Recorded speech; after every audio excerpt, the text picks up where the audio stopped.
আসসালামু আলাইকুম my YouTube family, কেমন আছেন সবাই? আশা রাখছি ভালো। আমরাও আল্লাহর অশেষ রহমতে ভালো আছি। সুন্দর দিনের নতুন আরেকটি ভিডিও নিয়ে আমি চলে আসলাম আপনাদের মাঝে। আমার সাথেই থাকেন, আশা রাখছি ভালো লাগবে। এখানে আমি রান্নাবান্না শুরু করেছি, কিন্তু আজকে আমি রান্নাবান্না বিষয়ে কোনো কথা বলবো না। আমরা কিভাবে বাচ্চাদের পড়ালে তাদের পড়ায় মনোযোগ আসবে সে বিষয়ে কিছু টিপস দিব। আজকে আমি সে বিষয়ে আপনাদের সাথে 7টি টিপস শেয়ার করব।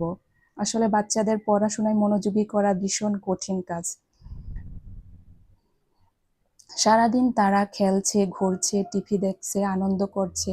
পড়ার নাম শুনলেই যেন মনে হয় হাজারো ঝামেলা। আসলে তারা পড়া নিয়ে একেবারেই মানে পড়তেই চায় না। এখনকার যুগের বাচ্চারা যেসব প্রবলেম হয় আর কি, সেটার জন্য আমি আজকে এই টিপসগুলো শেয়ার করব। আশা রাখি আপুদের উপকারে আসবে। 1 নাম্বার টিপস হচ্ছে বাচ্চাদের পড়ার সময় বকা বা মারা যাবে না। আচ্ছা, একটা জিনিস আমাদের মনে আছে নিশ্চয়ই, আমরা যেই টিচারের ক্লাস ভালো লাগতো না, যে টিচার আমাদের বকতো, তারপরে ভুল ধরতো, বেশি শাসন করতো, তাদের ক্লাস তো অবশ্যই আমাদের ভালো লাগতো না। আমার তো ভালো লাগতো না, আমার মনে হয় সবারই একই, যে যারা বকতো, যেই টিচার, তাদের ক্লাস আমাদের ভালো লাগতো না। তাই পড়ার সময় অবশ্যই বাচ্চাদের বকা বা মারা যাবে না, তাহলে দেখা যাবে কি তাদের পড়ার প্রতি আগ্রহ থাকবে না। সেজন্য তাদেরকে পড়ার সময় একেবারেই বকা যাবে না, মারা যাবে না। তাদেরকে আদর করে পড়াতে হবে। দ্বিতীয় টিপস হচ্ছে বাচ্চাদের প্রশংসা করা। প্রতিটি মানুষই তো প্রশংসা পছন্দ করে। কেউ যদি আপনার সৌন্দর্যের প্রশংসা করে, তাহলে আপনি চাইবেন নিজেকে আরো সুন্দর করে উপস্থাপন করতে, তাই না আপুরা? তো বাচ্চাদের বেলাও ঠিক সেমই। কেউ আমাদের রান্নার প্রশংসা করলে আমরা চাই নেক্সট টাইম যাতে আমাদের রান্নাটা আরো ভালো হয়। তো বাচ্চারা তো তার ব্যতিক্রম না, তারাও প্রশংসা পছন্দ করে। তাই তারা যখন পড়বে তখন তার পড়ার প্রশংসা করতে হবে। অনেক সময় হয় কি যে ওদের আমরা 10টা অঙ্ক করতে দিলাম, তার মধ্যে 2টা অঙ্ক সে ভুল করলো। তো আমরা কি করি, সেই 2টা অঙ্ক নিয়েই কথা বলি, যে ভুল কেন হলো, এভাবে কেন করলে, ওটা নিয়ে আমরা কথা বলি। কিন্তু সেটা না বলে আমরা যদি ওই 8টা অঙ্কের প্রশংসা করি, তাহলে দেখা যাবে কি তার মধ্যে পড়ার আগ্রহ জাগবে। সে পরবর্তীতে ওই ভুলটা আর করবে না। এর বিপরীতও হতে পারে, সে 10টার মধ্যে 8টাই ভুল করেছে, 2টা ঠিক হয়েছে। সেক্ষেত্রে আমরা কি করব, প্রশংসাই করব। বলবো যে তুমি যদি আরো একটু ভালো করতে, তাহলে দেখো তোমার 2টা অঙ্ক হয়েছে, বাকিগুলো হয়ে যেত। তাতে তার মধ্যে কি ভালো করার একটা উৎসাহ আসবে, যে আমি ভালো করেছি। যেটাই করুক তাকে ওই লেখার মধ্যে গুড দিতে হবে, স্টার দিতে হবে, তাতে সে কি হয়, খুশি হয়। দেখেন, স্কুলে যখন ওদের ম্যাডামরা গুড দেয়, স্টার দেয়, ওরা কিন্তু অনেক খুশি হয় সেটা দেখে।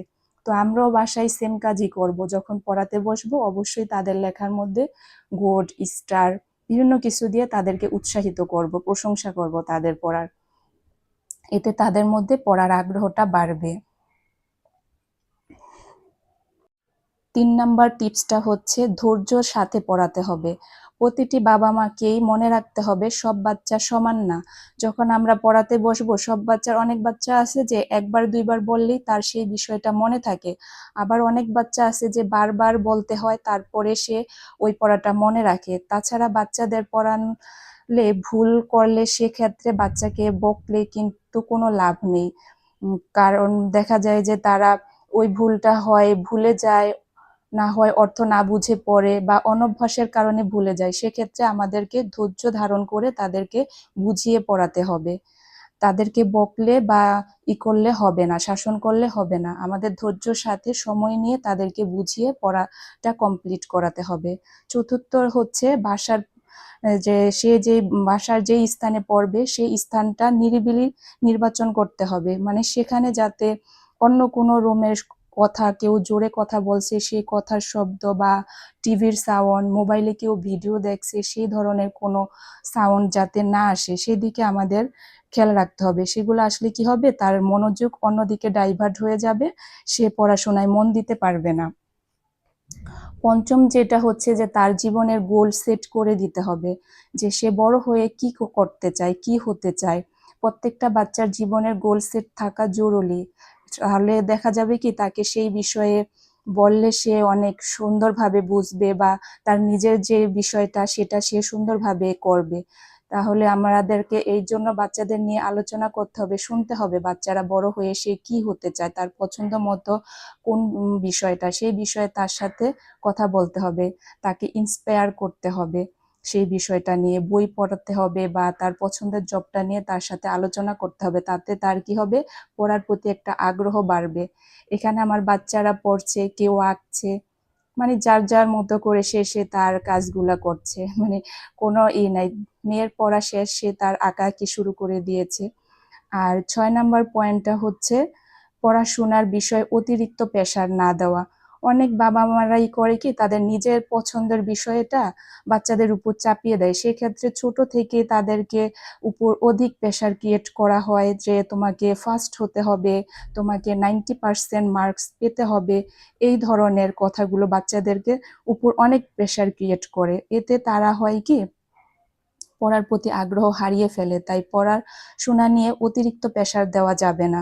কিছু কিছু দিন দেখা যায় যে বাচ্চারা একেবারেই পড়তে চায় না, আগ্রহ নেই, সেদিন তাদেরকে ছুটি দিয়ে দিলে দেখা যাবে কি পরের দিন তারা আগ্রহ নিয়ে পড়তে বসবে। তাদের পরের দিন আর সেই যে মানে ছুটি পাওয়াতে তাদের মনে একটা কাজ করবে, পরের দিন তারা আগ্রহ নিয়েই পড়তে বসবে। তাছাড়া দেখা যায় সারাদিন শুধু পড়াশোনায় থাকলে, যেহেতু বাচ্চারা আমাদের এখন স্কুল কোচিং এটা সেটা অনেক কিছু নিয়েই থাকে, ঢাকা শহরে একটা বন্দি জায়গা।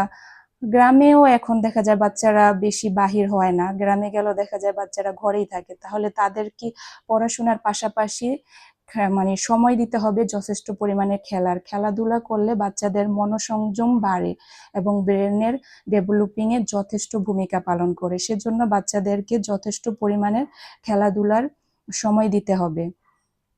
তাতে হবে কি, বাচ্চারা তাদের ওই খেলাধুলা করলে শরীর মনের অনেক প্রশান্তি আসবে। তারা সেই পরে যখন পড়তে বসানো হবে তারা সেটা আনন্দ নিয়ে খেলবে। তারপরে বাচ্চাদের সাথে কোয়ালিটি টাইম কাটানো। বাচ্চাদের সাথে আমাদের বাবা মাদের উচিত কোয়ালিটি টাইম কাটানো, তাদেরকে নিয়ে ঘুরতে যাওয়া, তাদের সাথে বসে একসাথে সন্ধ্যার নাস্তা করা। সকালে তো দেখা যায় তাড়াহুড়া থাকে, সে সময় তো আর ওইভাবে হয় না। সেজন্য দেখা যায় সন্ধ্যাবেলা একসাথে বাবা যদি থাকে বা বাবা লেটে আসলে মাই সব কিছু, তো বাসায় যে মেম্বাররা থাকবে সবাই মিলে একসাথে সন্ধ্যার নাস্তাটা করা। তাতে হয় কি, বাচ্চাদের ফ্যামিলি বন্ডিংটা অনেক ভালো হয়। ছোটবেলা থেকে একটা ফ্যামিলির প্রতি তাদের একটা ভালো লাগা, ভালোবাসার সৃষ্টি হয়। মানে পড়ালেখা তো জীবনে থাকবে, পাশাপাশি আমাদের আরো বিষয়ে তাদেরকে নলেজ দেওয়া। সবার সাথে যখন কথা হবে, অনেক ধরনের কথা হবে, সেগুলা বাচ্চারা শুনবে। আজকে এই পর্যন্তই আমার কথা। সকল বাচ্চাদের প্রতি দোয়া আর ভালোবাসা রেখে আমি বিদায় নিচ্ছি। আল্লাহ হাফেজ।